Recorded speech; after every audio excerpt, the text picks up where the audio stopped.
بسم اللہ الرحمن الرحیم۔ ارشاد باری تعالیٰ ہے کہ اے ایمان والو، تم پر روزے فرض کیے گئے جیسے تم سے پہلے لوگوں پر فرض کیے گئے تھے، تاکہ تم پرہیزگار بن جاؤ۔ روزہ دین اسلام کا ایک ستون ہے اور اس کے بغیر ایک مسلمان کا دین مکمل نہیں ہوتا۔ محترم ناظرین، اس ویڈیو میں بتایا جائے گا کہ وہ کون سے 9 لوگ ہیں کہ اگر وہ روزہ نہ رکھیں تو انہیں کچھ بھی گناہ نہیں ہوگا، یعنی ان لوگوں کو رمضان میں روزہ نہ رکھنے پر چھوٹ ہے۔ ہر مسلمان مرد اور عورت جو بالغ ہو اور اپنے ہوش و حواس میں ہو، اس پر رمضان کے روزے فرض ہیں، یعنی کہ اس کے لیے پورے مہینے کے روزے رکھنا ضروری ہے، اور اگر وہ ان کی فرضیت کا انکار کرتا ہے تو وہ کافر ہے اور بلا وجہ روزہ چھوڑنا گناہ بھی ہے۔ لیکن کیا آپ جانتے ہیں کہ 9 لوگ ایسے بھی ہیں جنہیں رمضان کے مہینے میں روزہ نہ رکھنے کی چھوٹ ہے؟ یہ 9 لوگ رمضان کے مہینے میں روزہ چھوڑ سکتے ہیں۔ نمبر 1، بیمار آدمی۔ سب سے پہلا انسان جو روزہ چھوڑ سکتا ہے وہ بیمار آدمی ہے۔ جو انسان سخت بیمار ہے تو ایسے انسان کے لیے روزہ نہ رکھنے کی چھوٹ ہے۔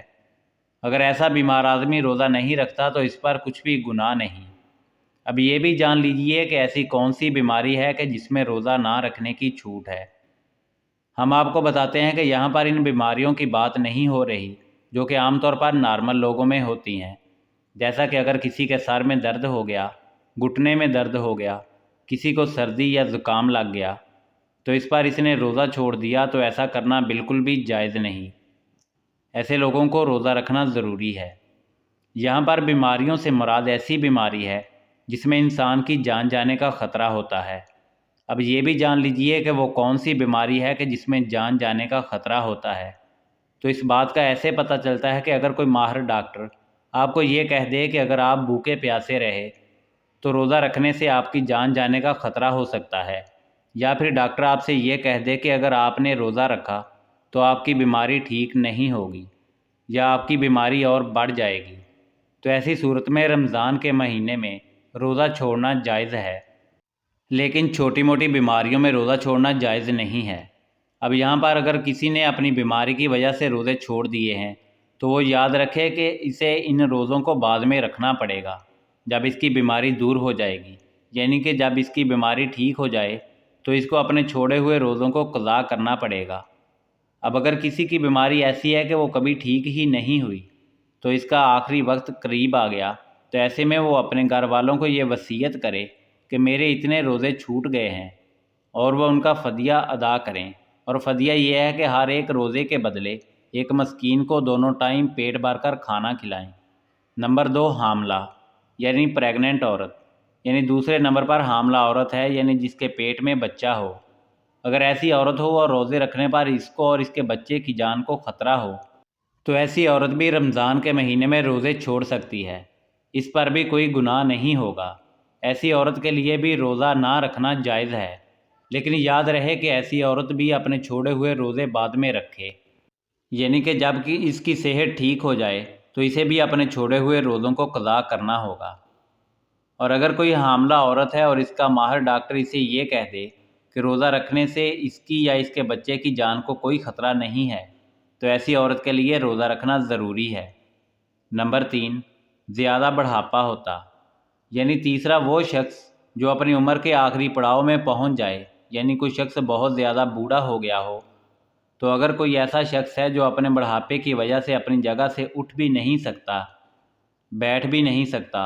اور اپنے بڑھاپے کی وجہ سے اتنا کمزور ہو گیا کہ اس میں روزہ رکھنے کی بالکل بھی طاقت نہیں، تو ایسا شخص بھی اگر رمضان کے مہینے میں روزے نہیں رکھے گا تو اس پر بھی کوئی گناہ نہیں ہوگا۔ تو ایسے بوڑھے شخص کے لیے بھی روزہ چھوڑنا جائز ہے، لیکن یاد رہے کہ ایسے شخص کے لیے بھی فدیہ ادا کرنا ضروری ہے۔ اور پھر اگر ایسے شخص میں بعد میں اتنی طاقت آ جائے اور وہ اپنے آپ کو تندرست محسوس کرے تو اس کو چاہیے کہ اپنے چھوڑے ہوئے روزے بعد میں رکھ لے اور ان کی قضا کرے۔ لیکن اگر کوئی شخص اپنے بڑھاپے کی وجہ سے اتنا کمزور ہو گیا ہے کہ اسے اپنے ٹھیک اور صحت مند ہونے کی کوئی امید ہی نہیں ہے تو اس کے لیے بھی روزے معاف ہیں، لیکن اسے بھی اپنے ہر روزے کے بدلے میں فدیہ دینا پڑے گا، اور فدیہ یہی ہے کہ اپنے ہر روزے کے بدلے ایک مسکین کو پیٹ بھر 2 وقت کا کھانا کھلانا ہوگا۔ نمبر 4، دودھ پلانے والی عورت، یہاں پر یہ بات بھی واضح کر دیں کہ پہلے زمانوں میں ایسی عورتیں ہوا کرتی تھیں جو لوگوں کے بچوں کو دودھ پلانے کا کام کیا کرتی تھیں۔ وہ لوگوں کے بچوں کو اپنے ساتھ لے جایا کرتی تھیں اور 2 یا 2.5 سال کے لیے ان بچوں کو دودھ پلایا کرتی تھیں اور انہیں دائیاں کہا جاتا تھا۔ ایسی عورتوں کے لیے بھی رمضان کے مہینے میں روزے نہ رکھنے پر چھوٹ ہے جو بچے کو دودھ پلاتی ہیں، لیکن چونکہ اب ایسا زمانہ نہیں رہا، لہٰذا ایسی مائیں جو اپنے بچوں کو دودھ پلاتی ہیں اور اگر ان کا ڈاکٹر انہیں یہ کہہ دے کہ ان کے روزے رکھنے کی وجہ سے ان کے بچے کو خطرہ ہے تو ایسی ماؤں کو بھی روزہ چھوڑنے پر کچھ گناہ نہیں ہے، لیکن یاد رہے کہ ایسی عورت کو بھی بعد میں اپنے چھوڑے ہوئے روزوں کی قضا کرنی ہوگی۔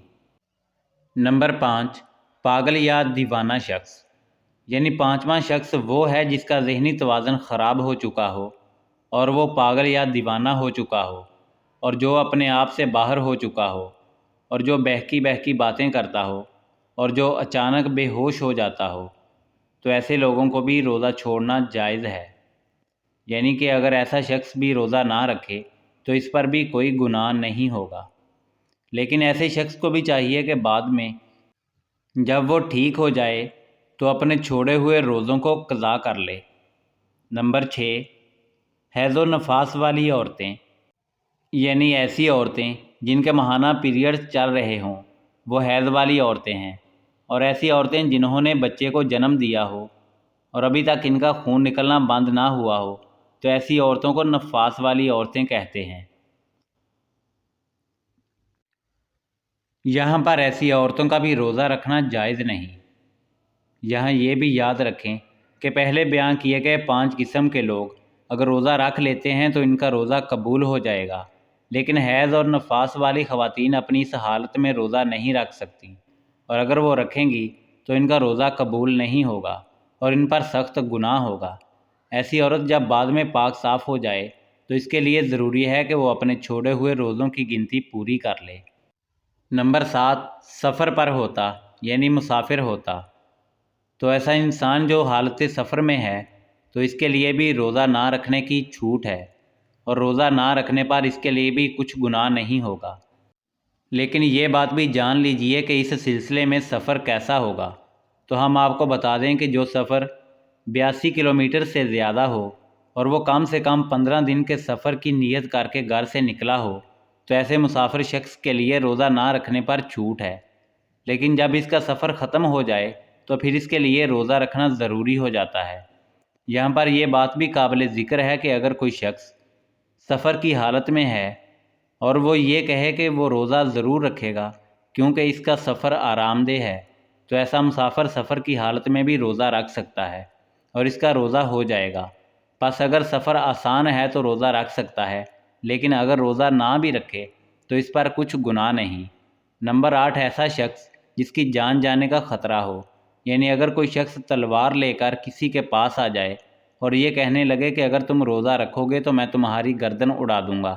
یعنی تمہیں مار دوں گا، اور اسے اپنی جان کا خطرہ ہو، تو ایسے شخص کے لیے بھی روزہ نہ رکھنے پر چھوٹ ہے۔ لیکن یاد رہے کہ ایسے شخص کے لیے بھی جب وہ ایسی صورتحال سے باہر نکل جائے اور اس کی جان کو کوئی خطرہ نہ ہو تو بعد میں اس پر اپنے چھوڑے ہوئے روزوں کی قضا لازم ہو جائے گی اور اسے بعد میں اپنے چھوڑے ہوئے روزے رکھنا پڑیں گے۔ نمبر 9، نابالغ بچہ، یعنی جیسا کہ ہم سب یہ بات جانتے ہیں کہ روزہ ہر بالغ انسان پر فرض ہے جو اپنے ہوش و حواس میں ہو، اسی طرح روزہ نابالغ بچے پر بھی فرض نہیں ہے۔ اگر کوئی نابالغ بچہ روزہ نہیں رکھتا تو اس پر کوئی گناہ نہیں ہوگا اور اسے روزہ نہ رکھنے پر چھوٹ ہے، لیکن اگر بچہ 10 سال کی عمر کو پہنچ جائے اور اس میں روزہ رکھنے کی طاقت آ جائے تو اس کو چاہیے کہ وہ روزہ رکھنا شروع کر دے، اور اگر ایسا کچھ روزہ نہ رکھے تو اس کے گھر والوں کو چاہیے کہ اس پر سختی کریں اور اسے روزہ ضرور رکھوائیں۔ اللہ سبحانہ و تعالیٰ سے دعا ہے کہ اللہ پاک ہمیں نیک اعمال کرنے کی توفیق عطا فرمائے۔ آمین یا رب العالمین۔